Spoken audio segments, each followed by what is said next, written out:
हमारी सोच से बनते हैं हमारे कर्म और हमारे कर्मों से बनता है हमारा व्यक्तित्व और व्यक्तित्व से बनती है हमारी पहचान और हमारी पहचान ही तो ये तय करती है कि हमें भगवान की कितनी दया और दोस्तों की कितनी दुआ मिलेगी। दोस्तों, मेरा नाम राजा सिंह और मैं एक corporate trainer and business consultant हूँ। दोस्तों, आज की कहानी एक राजा की। एक राजा जो कि वृद्ध हो चला था, लेकिन अपना परिवार और अपना राज्य बहुत ही भली भांति चला रहा था। बच्चे बड़े हो चुके थे और अपना राजपाट बहुत ही अच्छे ढंग से चला रहा था। राजा ने अपने नगर में एक दिन बहुत ही बड़े उत्सव का आयोजन किया और उस उत्सव में अपने पड़ोस के नगर की एक बहुत ही सुप्रसिद्ध नर्तकी को आमंत्रित किया और इस नर्तकी से कहा गया कि वो रात भर नृत्य का कार्यक्रम करेगी और राजा अपने परिवार के साथ, सब लोगों के साथ इस नृत्य के कार्यक्रम में शरीक होगा। और राजा ने अपने परिवारजनों के अलावा अपने गुरु को भी आमंत्रित किया। अपने गुरु जो कि एक साधु, एक संत थे, जिनके पास वैसे तो कुछ होता नहीं था, लेकिन राजा ने उन्हें एक थैली, सोने के सिक्कों से भरी हुई एक थैली दी और कहा कि जब जब आपको नर्तकी का नृत्य अच्छा लगे, ये थैली में से एक सिक्का उस नर्तकी को दे दीजिएगा प्रोत्साहन के लिए। और ये नृत्य का कार्यक्रम शुरू होता है। नृत्य रात भर चलता है और बहुत ही बेहतरीन कार्यक्रम चल रहा है। एंड जैसे जैसे वक्त बीतता जा रहा था, थोड़ी बहुत लोगों में, सभासदों में थकान आ रही थी। करीब करीब सुबह के 4 बज गए। सुबह के 4 बजने वाले थे और नर्तकी जो नृत्य कर रही थी, अचानक उसकी नज़र पड़ती है तबले वाले पे। तबले वाला जो कि नींद से चूर हो गया था और ऊँघने लगा था, उसको नींद आ रही थी और नर्तकी को पता चल गया कि कहीं अगर तबले वाले की आंख लग गई तो राजा उसे दंड दे देगा, राजा उसे सजा दे देगा। इसी डर से नर्तकी ने एक दोहा बोल दिया। क्या था वो दोहा? नर्तकी ने कहा, घनी गई थोड़ी रही, या मैं पल पल जाए, एक पलक के कारणे यूं ना जन्म गवाए, यूं ना कलंक लगाए। इस दोहे को सुनते ही तबले वाला सचेत हो गया। उसे पता चल गया कि वो कुछ गलती करने जा रहा था। वो सचेत हो गया और भली भांति तबला बजाने लगा। लेकिन इस दोहे का बहुत बड़ा असर बाकी लोगों पे भी हुआ।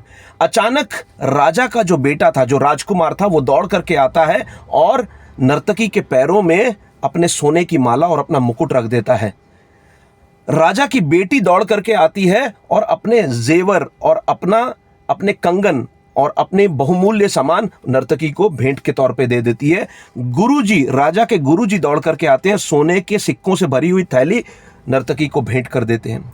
ये सारी चीजें देख करके राजा अचंभित रह गया, राजा भौचक्का रह गया और राजा को साथ के साथ गुस्सा भी आया कि ये क्या चल रहा है, ये कैसी अव्यवस्था चल रही है, ये कैसी बदमाशी चल रही है। और नर्तकी को कहा कि तुमने एक दोहा क्या कह दिया, लोगों को पता नहीं कैसे तुमने मोहित कर दिया और हर आदमी अपना सारी चीजें तुम्हें अर्पण करते जा रहे हैं।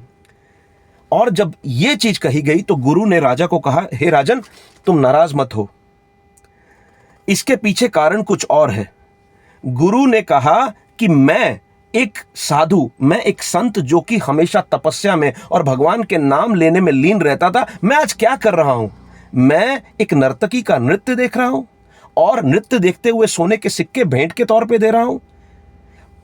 इस नर्तकी के इस दोहे ने मुझे कहा, घनी गई थोड़ी रही, या मैं पल पल जाए। जिंदगी बहुत चली गई है, थोड़ी सी बची है और पल पल जिंदगी आगे बढ़ रही है। घनी गई थोड़ी रही, या मैं पल पल जाए, एक पलक के कारणे यूं ना जन्म गवाए, यूं ना कलंक लगाए। एक पल में हम कई बार ऐसी कोई चीज कर जाते हैं जिसके वजह से जीवन भर का, जिंदगी भर का कलंक हमें लग जाता है, हमारा जीवन नष्ट हो जाता है। तो मुझे ऐसा लगता है, गुरुजी ने कहा, मुझे ऐसा लगा कि मैं एक गलत काम कर रहा था, इसी वजह से मैंने उसे त्याग दिया और अपने सोने के सिक्कों से भरी हुई थैली नर्तकी को भेंट कर दी। राजा के बेटे ने भी कहा, पिताजी, आज मैं नाराज होकर के सैनिकों के साथ मिलकर के आपका वध करने वाला था, आपका कत्ल करने वाला था, क्योंकि आप राजपाट तो मुझे दे ही नहीं रहे हैं। मैं जवान हो गया हूं, मैं सक्षम हूं, आप राजपाट मुझे दे नहीं रहे हैं। लेकिन इस लड़की के इस दोहे ने, घनी गई थोड़ी रही, या मैं पल पल जाए, एक पलक के कारणे यूं ना जन्म गवाए, यूं ना कलंक लगाए। इस दोहे ने मुझे बताया कि मैं एक पल की लालसा के वजह से, एक पल के लालच की वजह से मैं क्या करने जा रहा था। देर सवेर आप तो ये राज्य मुझे दे ही देंगे, मैं क्या करने जा रहा था। मेरी आंखें खुल गई और इसी वजह से मैंने अपना मुकुट भेंट पे दे दिया। लड़की ने, राजा की बिटिया ने कहा, हे पिताजी, आज आप को मैं बताते हुए मुझे अफसोस हो रहा है कि मैं महावत के साथ भागने वाली थी, शादी करने वाली थी और भाग जाने वाली थी। पिताजी, मैं बड़ी हो गई हूँ, शादी के लायक हो गई हूँ, लेकिन आपने आज तक मेरी शादी के बारे में सोचा ही नहीं। लेकिन इस दोहे ने मेरी आंखें खोल दी, मुझे सचेत कर दिया कि मैं एक पल के एक छोटे से कर्म के वजह से जिंदगी भर का कलंक लेने जा रही थी। सो दोस्तों, ये कहानी और ये दोहा, घनी गई थोड़ी रही या में पल पल जाए, एक पलक के कारण यूं ना जन्म गवाए, यूं ना कलंक लगाए। दोस्तों, ये कहानी ये उस नर्तकी की या ये उस राजा की या उस गुरु की नहीं है, ये हम सब की है। हम सब के मन में कई बार कई सारी विचार चलते रहते हैं, कई सारी सोच चलती रहती है और अक्सर कुछ चीज़ें बहुत ही नेगेटिव और बहुत ही सकारात्मक तो नहीं होती, बहुत ही नकारात्मक सोच चलती रहती है। और इस एक सोच की वजह से हम कई बार ऐसी कई चीज़ें कर जाते हैं जिसकी वजह से ज़िंदगी भर का कलंक लग जाता है। ऐसे कर्मों के वजह से ज़िंदगी भर का अफसोस रह जाता है, ज़िंदगी भर का कलंक रख जाता है। सो दोस्तों, आज की कहानी मैं उम्मीद करता हूँ कि आपको अच्छी लगी होगी, आप रिलेट कर पाते होंगे। अगर अच्छी लगी है तो दूसरों के साथ शेयर कीजिएगा। मेरे साथ इस चैनल पे बने रहने के लिए thank you so much. Have a fantastic day ahead.